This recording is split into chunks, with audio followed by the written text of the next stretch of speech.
Mula ng gabing sinabi ni Leonardo na gusto niyang tulungan ako nagbago. Ang lahat, hindi na ako basta utang na binayaran, unti-unti nagiging tao ulit.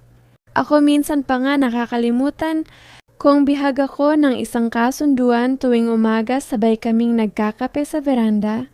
Tahimik lang kami pero sapat na ang katahimikan na yun para maramdaman kong ligtas. Ako minsan napapatingin ako sa kanya kung paano siya tahimik na nagbabasa ng dyaryo, kung paano siya napapangiti kapag umaliwalas ang langit. Hindi ko alam kung bakit, pero gusto kong malaman kung ano ang iniisip niya sa mga sandaling ganon. Isang hapon, nadatnan niya akong naglilinis ng lumang piano sa music room. Hindi ko na sana gagalawin yan. Sabi niya habang nakatayo sa pinto. Sayang naman Sir Leo, sagot ko habang pinupunasan ng alikabok. Ngumiti siya ng bahagya at marahang lumapit. Kaya mo pa ring tumugtog? Tanong niya tumango. Ako kaunti lang po natutunan ko nung high school, pero hindi na ako nakapagpatuloy. Subukan mo, medyo kinabahan ako, pero umupo ako sa harap ng piano, pinindot ko. Ang ilang nota, mga simpleng tunog na pilit kong pinubuo kahit nanginginig ang mga daliri ko, tahimik lang siyang nakamasid. Nang matapos ako dahan siyang pumalakpak, hindi, kalang pala matapang. Sabi niya may talento ka rin, napangiti ako. Hindi po gaano Leo, pero salamat, tawagin mo akong Leo ulit niya, hindi kailangan ng po at sa sandaling yon napagtanto kong unti-unti na talaga kaming nagiging malapit, hindi bilang amo at utusan, kundi bilang dalawang taong parehong sugatan, parehong naghahanap ng kapayapaan kinagabihan habang naglalakad ako sa hallway. Nakita ko siyang nakatayo sa harap ng malaking bintana, tahimik siyang nakatingin sa labas, hawak ang isang lumang litrato. Hindi ko sana siya lalapitan, pero narinig kong binanggit niya ang isang pangalan mahina parang dasal. Clara, siya ba ang asawa mo? Tanong kong maingat. Nagulat siya sa tanong ko, pero hindi siya nagalit, tumango siya. Oo, siya ang lahat sa akin nun.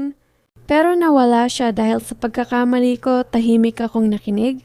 Hindi ko siya inabala, pero sa loob ko may bahaging gustong maramdaman.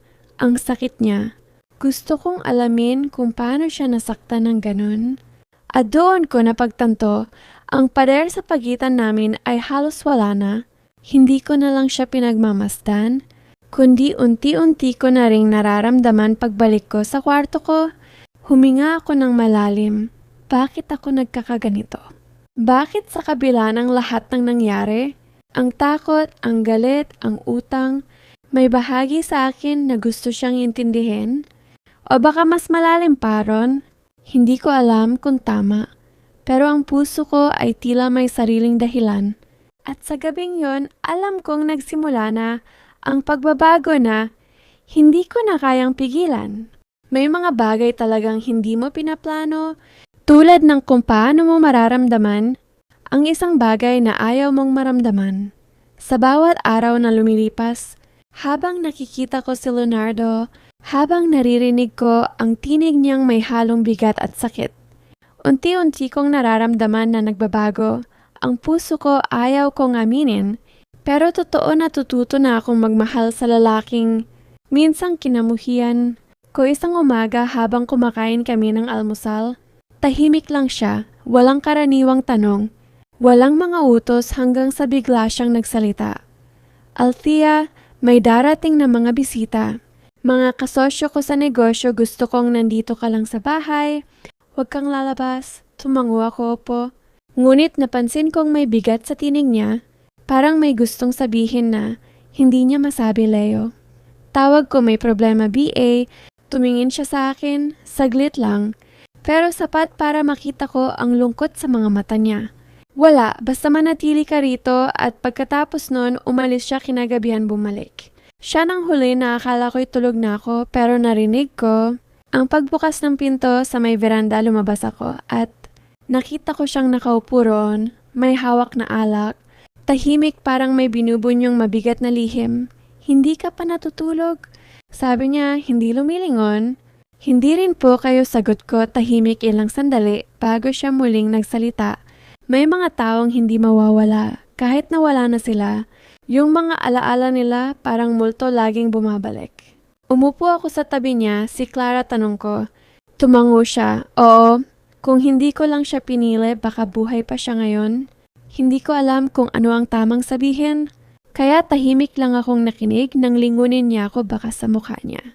Ang pagod at pangungulila, Althea, kung minsan may mga taong darating para ipaalala sa'yo kung paano ulit magmahal, pero lagi akong natatakot akong masaktan ulit, hindi ko na napigilan. Ang sarili ko, marahan kong hinawakan ang kamay niya. Hindi mo kailangang matakot, Leo. Minsan sapat na yung subukan mong magmahal ulit, kahit pa hindi mo alam kung saan ka dadalhin. Tahimik lang siya, pero hindi niya inalis ang kamay niya sa akin. Ayon sa ilalim ng malamlam na liwanag ng buwan, doon nagsimula. Ang damdaming pareho naming pilit tinatago kinabukasan parang walang nagbago. Pero sa tuwing nagtatama, ang mga mata namin, alam naming pareho na may nangyayari, isang bagay na hindi dapat pero hindi rin kayang pigilan. Hindi ko alam kung saan kami patungo.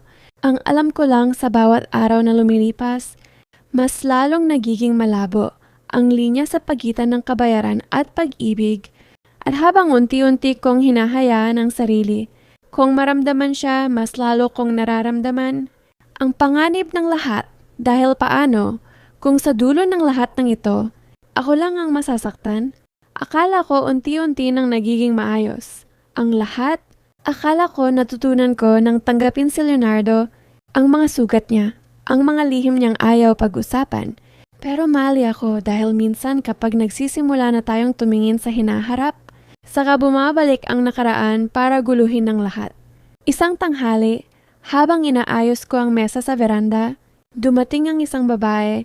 Maganda siya, sosyal ang bihis, maayos ang posture at may tingin na parang sanay siyang, may inapin, nandyan ba si Leonardo Vergara? Malamig niyang tanong.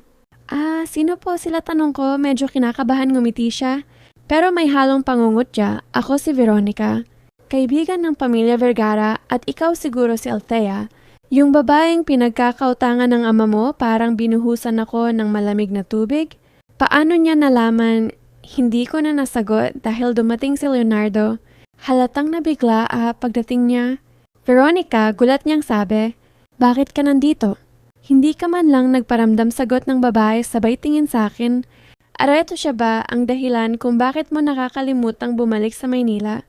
Tahimik si Leonardo, hindi siya makatingin ng diretso kanya, at ako naman parang gusto kong lamunin ang lupa nang umalis si Veronica. Saka lang ako nakahinga, pero hindi ko na nagawang magtanong agad hanggang sa kinagabihan siya na mismo ang nagsalita. Si Veronica, sabi niya habang nakatingin sa sahig, ay anak ng dating kasosyo ng tatay ko. Dati kaming magkasintahan, napatigil ako sa kanya, pero hindi ako nagsalita. Alam kong may kasunod pa. Si Clara, huminto siya sandali, parang nahihirapan. Si Clara ang asawa ko, pero si Veronica, ang babaeng sinisi ko noon sa lahat ng pagkakamali ko, at ngayong bumalik siya, parang binubuksan niya ulit ang lahat ng sugat. Tahimik lang ako, ayokong magbigay ng opinyon. Ayokong makialam, pero ramdam ko ang bigat sa dibdib niya. Althea, mahina niyang sabi, kung sakaling dumating ang araw na maramdaman mong hindi ka ligtas sa tabi ko, lumayo ka, huwag mo akong hintayin na ako, PA, ang magpalaya sa'yo. Hindi ko alam kung paano ako sisigot, kaya tumingin lang ako sa kanya. Diretso mga mata niya, Leo. Hindi ako mananatili dahil kailangan. Keo, mananatili ako dahil gusto, Keo. Natahimik siya. At unang pagkakataon nakita kao sa kanyang mga mata, hindi lang kalungkutan kundi takot. Takot na baka mawala ako o baka masaktan ako dahil kanya. Kinabukasan dumating ulit si Veronica. Pero ngayon hindi na siya ngumingiti. Mag-ingat ka, Althea, malamig niyang sabi. Hindi mo kilala ng buo si Leonardo? Kung alam